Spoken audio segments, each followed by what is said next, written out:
বলা হয় যে যখন সমুদ্রী সিল নিজের গায়ের চামড়া খুলে ফেলে তখন সে এক অনন্য সুন্দরী নারীতে পরিণত হয়। শুধু তার গায়ের সেই চামড়াটি দখল করতে পারলেই যে কোনো ইচ্ছা পূরণ করা সম্ভব।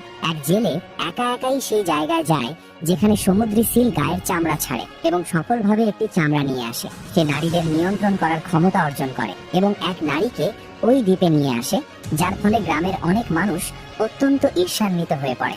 শীঘ্রই ওই নারী গর্ভবতী হয়ে পড়েন। তবে তার একটি দাবি ছিল, মাছ ধরার নৌকার কাঠ দিয়ে যেন অনাগত সন্তানের জন্য একটি দোলনা তৈরি করা হয় এবং তার শামুক দিয়ে সাজানো হয়। 10 মাস গর্ভধারণের পর একটি ছেলে সন্তানের জন্ম হয়। নারী শিশুটিকে দোলনায় শুইয়ে সমুদ্রের পানিতে ছেড়ে দেন, যাতে সমুদ্রের ঢেউয়ের শব্দই তার কাছে ঘুম পাড়ানি গান হয়ে ওঠে। কয়েক বছর পর ওই নারী 5টি সন্তানের জন্ম দেন, কিন্তু তিনি সবসময় অতৃপ্ত চোখে সমুদ্রের দিকে তাকিয়ে থাকতেন এবং সমুদ্রের সেই স্বাধীন জীবনের কথা মনে করতেন। একদিন তার মেয়ে তাকে জানায় যে তার বাবা চিলে কোঠায় সমুদ্রী সিলের একটি চামড়া লুকিয়ে রেখেছেন।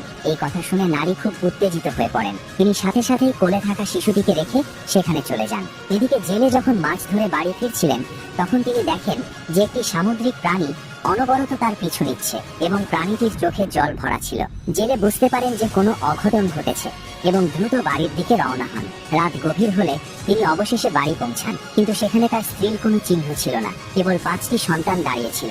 এই মুহূর্তে জেলের অন্তর যেন শূন্য হয়ে গেল। তিনি অসহায় হয়ে বালির উপর হাঁটু গেড়ে বসে পড়েন। এই ঘটনার পর ছোট শহরে সিলের চামড়া সংগ্রহের উপর নিষেধাজ্ঞা জারি করা হয়, কিন্তু সেই বিশেষ দোলনাটি সেখানেই রয়ে যায়। অনেক বছর পর জীবিকার প্রয়োজনে জেলের পরিবার অন্য শহরে যাওয়ার সিদ্ধান্ত নেয়। তারা যখন দ্বীপ ছাড়ছিলেন, তখন হঠাৎ একদল সামুদ্রিক পাখি গ্রামবাসীর উপর আক্রমণ করে এবং সেই দোলনাটি নিয়ে যায় যেখানে নবজাতক ছেলেটি ছিল।